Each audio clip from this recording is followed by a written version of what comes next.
Imagine this. You're 35, maybe 45 or 65. Every morning you wake up, go to work, eat, talk to people. Yet deep down you know you're not living. You're just existing. You're tired, but you don't know why. You've got stability, but your soul feels hollow. You share your life with someone, yet there's no real connection anymore. Everything moves on autopilot as if you've been sleepwalking through your own life. And one day you look in the mirror. You see a stranger staring back. Dull eyes, heavy shoulders, a voice inside whispers, "Where did I go?" But what you're feeling isn't just a problem of the modern world. Marcus Aurelius, the most powerful man alive, once wrote in Meditations, how much trouble he avoids who does not look to see what his neighbor says or does. Seneca, one of Rome's wealthiest men, confessed he wrestled with anxiety, anger, and the sense that time was slipping away. And Epictetus, a slave-it-turned philosopher, taught that freedom is not achieved by having everything, but by needing less. Three men, three paths, one timeless truth. If your mind is lost, begin with the mind. If your body is broken, begin with the body. If your heart feels empty, begin with the heart. Three brutal rules, three roads to rebuild yourself, three levels of rebirth. These are the three Stoic rules we're about to uncover. Principles that can rebuild your life from the inside out, but only if you're brave enough to live them. Let's begin. Rule 1, fix the mind. Marcus Aurelius once wrote, "You have power over your mind, not outside events. Realize this, and you will find strength." Yet today, most people have surrendered that power. Our minds no longer belong to us. They belong to the noise. News cycles, social media, endless comparison. We scroll, we react, we consume until the inner voice that once guided us falls silent. Your mind has become a battlefield, and you didn't even notice the invasion. 1, detox the mind. You can't build a new life using old thoughts. You can't feed your brain with junk and expect clarity. Just as a strong body can't thrive on fast food, a strong mind can't thrive on mental garbage. So here's the challenge. 7 days. For the first 30 minutes of every morning, feed your mind truth, not trash. Read philosophy. Read the lives of those who overcame the impossible. Study skills that make you sharper, calmer, more resilient. Don't call it reading, call it training. Because your mind is either your greatest weapon or your worst prison, clears throat. And every scroll, every thought, every reaction decides which one it becomes. 2, redefine the direction. Most people say, "I want to be happy. I want to be successful." But the Stoics knew happiness isn't the goal. It's the side effect of living with virtue. Don't ask, "What do I want to have?" Ask, "Who do I want to become?" When you say, "I want to lose weight," you focus on outcome. When you say, "I am someone who honors my body," action follows identity. That's not habit change. That's identity shift. Write this down. I am becoming. Then finish the sentence not with who you wish to be someday, but with who you choose to be today. Because transformation doesn't happen in the future. It happens now with every small decision you make. 3, break the invisible prison. "I can't. I'm not good enough. It's too late." These aren't facts. They're walls. And the cruelest part? You built them yourself. The Stoics called this assent, the act of agreeing with the lies your fear whispers. But the moment you stop agreeing, you begin to break free. Write down the 3 beliefs that hold you back. Then rewrite each one as a declaration of power. "I don't have time" becomes, "I'm learning to prioritize what matters." "I'm not smart enough" becomes, "I'm developing the skills I need." "It's too late" becomes, "Every moment is a new beginning." Each rewritten sentence is a hammer striking the wall of your old identity. Each word a crack that lets light in. 4, the mind training ritual. Every morning, write 3 thoughts that strengthen you and 3 that weaken you. Throughout the day, catch the negative ones the moment they appear and replace them with something true. At night, ask yourself, did my mind serve me today or did it sabotage me? This isn't about thinking positive. It's about thinking with discipline. It's the mindset of a warrior, calm under fire, clear in chaos, unshaken by noise. Because when you master your mind, you master your fate. When you command your thoughts, you command your reality. So say this to yourself, not as a quote, but as a vow. My mind is my kingdom, and I am its sovereign ruler. And from this moment on, no one rules it but you. Rule 2, fix the body. Your body is the foundation of your soul, the vessel that carries your mind and your purpose through life. You can't maintain a strong mind while living inside a weak body. The Stoics knew this thousands of years ago.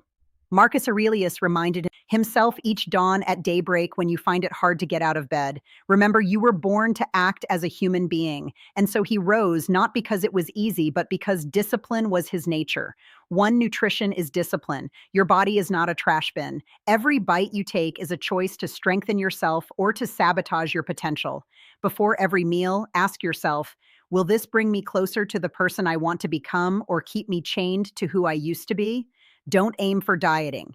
Aim for awareness, because when you control the fork, you begin to control your life. You don't have to chase perfection, just consciousness. Every conscious choice rewires the connection between your body and your willpower. Food can either fuel your purpose or feed your weakness. Choose with intention. 2, sleep is the energy of wisdom. Seneca once warned, it's not that we have a short time to live, but that we waste much of it. Every late night you trade for another episode, another scroll, another distraction you steal from tomorrow's strength. No one ever built greatness with a tired mind and a foggy soul. Sleep is not laziness, it's recovery. 7 to 8 hours every night, not as a luxury, but as a ritual of self-respect. When you sleep well, your thoughts sharpen, your emotions balance, and your willpower resets. Protect your rest like a warrior sharpens his sword, because your future depends on how you restore today.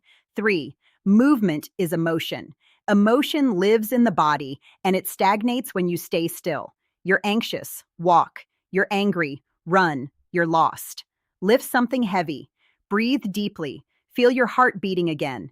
Epictetus, though crippled, taught.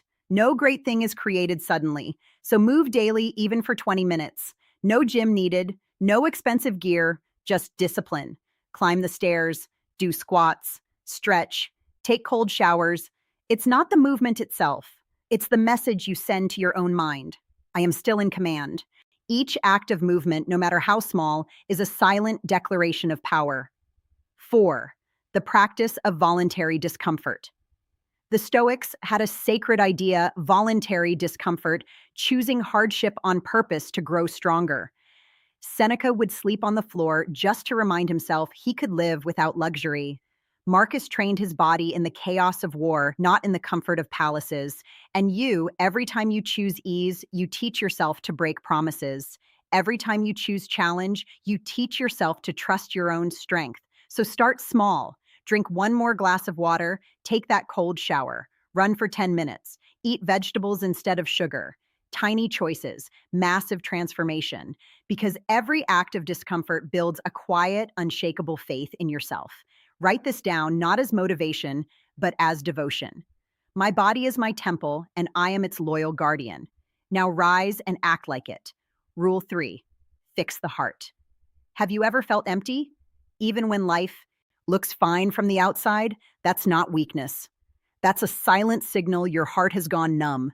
You built walls to protect yourself from pain, but walls don't just keep out the hurt, they keep out the joy, too.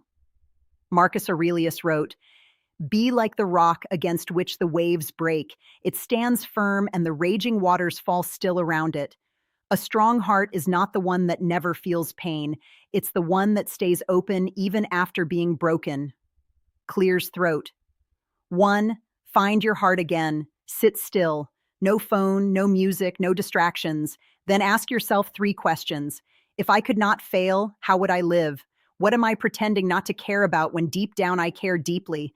And when no one is watching, who am I really? Don't run from the answers that make your chest tighten. That trembling is proof you're still alive. Write down what you hear, because those words aren't just thoughts. They're whispers from your soul, begging to be heard. You don't rediscover your heart by chasing pleasure. You rediscover it by listening to the silence beneath your noise. 2, let go of the weight. Your heart carries too much luggage from the past. Anger, guilt, regret, fear, disappointment. Those things aren't you. They're just stories you've been replaying for too long. Epictetus once said, "It's not what happens to you that hurts, but how you react to it." So tonight and for the next 30 nights, Write one thing you forgive. Forgive a person, forgive yourself, not because they deserve peace, but because you do. When you let go, you don't become weak, you become weightless. Forgiveness isn't surrender, it's liberation. It's the art of putting down the chains you were never meant to carry. 3, live with purpose. A heart without direction will always wander in darkness. The Stoics called it sympathia, the idea that every soul is connected to every other. Marcus wrote, "What harms the hive harms the bee. You were never meant to live just for yourself. The heart beats to serve, to give, to connect." Purpose is not something you find. Purpose is something you create through action. So pay attention. When do you feel most alive? When you help someone, when you create, when you teach, share, or love. Those moments are clues, the compass of your heart pointing you home. Start small, help one person, create one act of kindness. Don't wait for perfection. Start with sincerity, because a heart that gives never runs empty. It expands, it overflows, it becomes unbreakable. Write this down and mean it. My heart doesn't just beat to live, it beats to love, to serve, and to connect. And when you live that truth, your heart will never go numb again. Now that you understand the essence of the 3 principles, the question is, are they connected? These 3 rules do not stand alone. They form a circle of rebirth. When you fix your mind, you give direction to your body. When you train your body, you build strength for your heart. And when you open your heart, you fuel the fire that keeps your mind alive. The mind is your compass, the body, your vessel, the heart, your flame. If one collapses, the journey falls apart. But when all 3 move in harmony, you become unstoppable. Marcus battled anxiety. Seneca doubted himself. Epictetus lost his freedom, yet found inner peace. None of them were perfect. They were simply relentless. Each day, one choice, one step forward, and that was enough to change history. You don't need to be flawless. You just need to show up every single day and stay loyal to your path. Let me tell you a story. A few years ago, a man named James hit rock bottom, burned out at work, disconnected from his family, drowning in self-doubt. One morning, he decided to rebuild himself the Stoic way.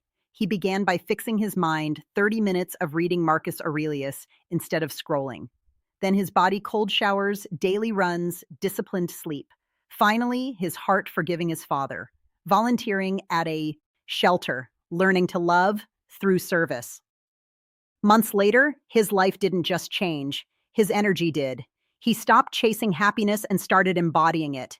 He became calm, grounded, unshakable.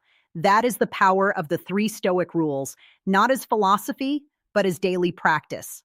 Because transformation isn't about perfection, it's about alignment, mind, body, heart. When they move as one, nothing can break you.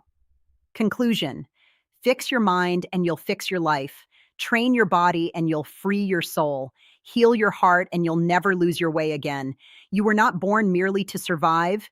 You were born to awaken. The world doesn't need another copy. It needs you, the raw, honest, powerful, unbreakable version of you. And once you begin this path, you'll realize something profound. There is no old life to go back to. There's only the new life waiting for you to rise and claim it. So write this deep into your mind. I am the author of my own transformation. I am the warrior of my mind, the guardian of my body, and the protector of my heart. Now stand tall. Take a deep breath. Feel that quiet fire inside you and take your first step. Not tomorrow, not someday now. Your journey doesn't begin when life gets easier. It begins when you decide you're ready to grow stronger. And if this message speaks to you, don't just watch it, live it. Share it with someone who needs to wake up too. Leave a mark, not just a view. Hit like if this reminded you of your own strength. Subscribe so we can walk this Stoic path together every week. And in the comments, write just one sentence, a promise to yourself. I begin my transformation today because you can, because you must, because the world is waiting for the awakened you. Thank you for watching. Heat, heat.